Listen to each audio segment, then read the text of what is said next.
Hello students, welcome to another section where we are going to discuss critical reasoning in 10 minutes.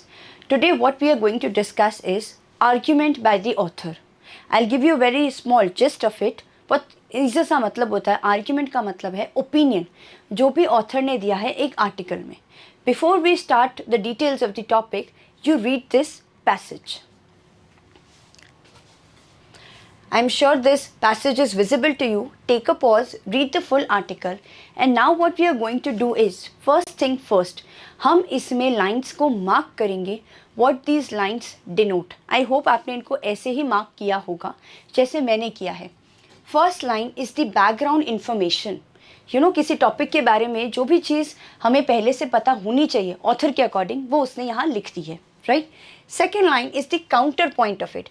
Now what is a counterpoint? See, students prepare the first 3 subjects.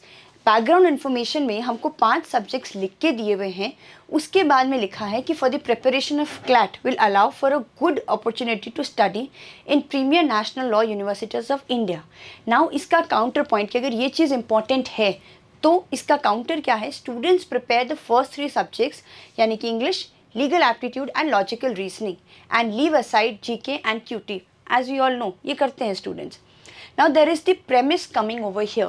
However, the total score will cross the 90 mark out of 120 when they will focus on 28 marks of GK and 12 marks of QT, given there is negative marking as well.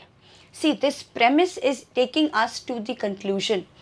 Thus, the students should focus equally on all 5 subjects in order to crack the CLAT. See, अगर यहाँ पे आपने premise और conclusion पे ध्यान दिया है तो यू कैन ईजिली अंडरस्टैंड कि यहाँ पे हमारा प्रेमिस हमको हमारे कंक्लूजन की तरफ लेकर गया है, राइट.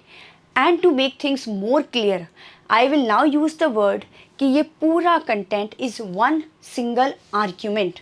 हाउ? सी, इसे हम कहते हैं building blocks of an argument. See, background information थी, कई बार ये आर्ग्यूमेंट में होती है, कई बार ये नहीं होती.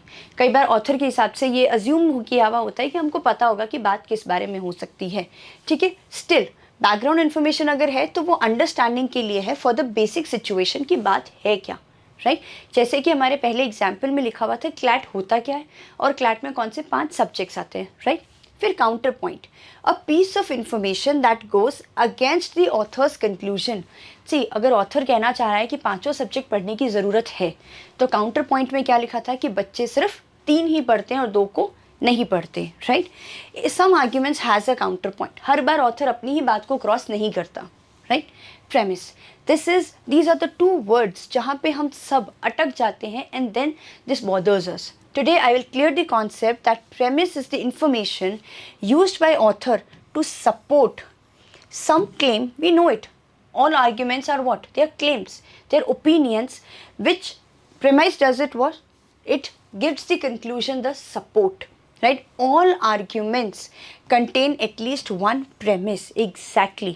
जब हम कोई एक आर्ग्यूमेंट पढ़ते हैं उसमें अगर हमें कंक्लूजन नहीं दिख रहा तो वो एक स्टेटमेंट क्या है? प्रेमिस है. Right? And conclusion is what? The primary claim the author is trying to prove. Not all arguments contain a conclusion. जैसे कि पहले वाला जो हमारा एग्जाम्पल था, हो सकता है हम उसको वहीं पर ख़त्म कर देते, राइट. और कोई कंक्लूजन ऑथर हमको नहीं देता, चल जाता, क्योंकि every argument will have a premise, but ज़रूरी नहीं है कि वहाँ पर कंक्लूजन हो, right. So now if you can understand कि वो पूरा जो एक कंटेंट हमने आगे देखा, that example was a full argument. उसके क्या थे? 4 पॉइंट्स और थे.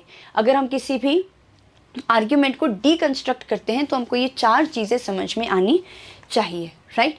Now what is argument? Now we go deep into the topic and we'll understand that argument is what the author is trying to tell me as me the audience, the reader. See, parts of an argument को अगर discuss करते हैं, first thing first is the conclusion. That is the author's main point. वो शुरू भी वहीं से करेगा, ख़त्म भी वहीं पर कर रहा है. The conclusion, right. You think when you are trying to make an opinion, you conclude first. आप सोचते हो दिमाग में, फिर उस बात को पीछे लेकर जाते हो and you reach your premise, that is reasons और फैक्ट्स जिसकी वजह से ऑथर उस कंक्लूजन पर पहुंचा है. And the assumption part. Assumption is what? It is the logical connection which is connecting what? The facts, that is the premises, to the author's conclusion. See, author's conclusion and premise के बीच का connection होता है assumption. Assumption हम पहले video में discuss कर चुके हैं, आप वो देख सकते हैं. But for this video, for this section, you need to understand that conclusion and premise are related. They are the core of an argument. आपको एक आर्ग्यूमेंट में कंक्लूजन ना मिले पर प्रेमिस ज़रूर मिलेगा, right? Let's discuss premise in detail. Premise is present in every argument. It supports the author's conclusion. Obviously, अगर बात रिवर्स में चली गई, जो ऑथर बात कह रहा है उसके अगेंस्ट में कभी भी प्रेमिस हो ही नहीं सकता, right? It can be a fact और an opinion. This is important. कई बार वो एक डिस्क्रिप्शन हो सकता है, हिस्टोरिकल इन्फॉर्मेशन हो सकती है about the topic, statistical data. जैसे हम जब इकोनॉमिक्स के आर्टिकल पढ़ते हैं तो हमको इकोनॉमिकल डेटा ज़रूर मिल जाता है. What is that?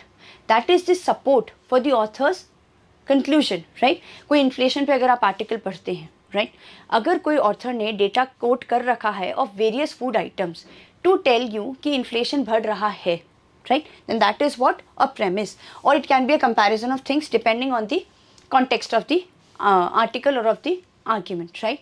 I hope premise is clear to you कि it is present in every argument. It will support the conclusion and it can be a fact or an opinion. Now let's discuss conclusion. It is present in most arguments.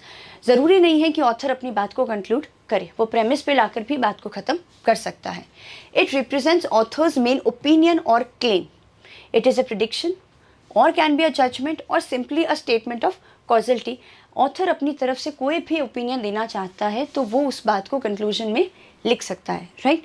It is supported by at least one premise. अगर conclusion कहीं पर है तो उससे पहले वाली जो line है जिसकी वजह से वो कंक्लूजन पर पहुंचा है, that is a premise. But ये वाली जो बात है वो हर आर्टिकल में आपको नहीं मिलेगी. Sometimes premise and conclusion can be far away from each other. जब आप आर्टिकल पढ़ रहे हैं, try and practice that you find the premise as a reference line and then you reach the conclusion. Sometimes आपको conclusion exactly words में मिल जाएगा. Sometimes you will have to decode the lines to reach the conclusion. And this can be the best thing that you can do. Start with finding the conclusion because if it is author's main opinion, तो आप पहले conclusion पे पहुँच जाइए. Then you can identify the other parts of the argument जो हमने पहले discuss किए हैं. And now the thing that can work in some situations are the signal words. For finding out a premise in an argument, you can look at these words because of, since, due to, as a result of. क्योंकि इनकी वजह से author किसी conclusion पर पहुंच रहा है. And for conclusion we know the common words therefore, thus, so, consequently. These are very easy signal words. I think you should keep them in your mind while you practice reading a newspaper or an article. अब होता क्या है, what we are practicing is what we will keep in mind. Practice these concepts again and again to solidify in your mind what is the meaning of the word premise, conclusion and argument. And I really hope this video will help you to understand the concept, and once you are done with your conceptual clarity, go on applying these concepts in the articles that you are reading. I hope this video helps you and see you in the next video.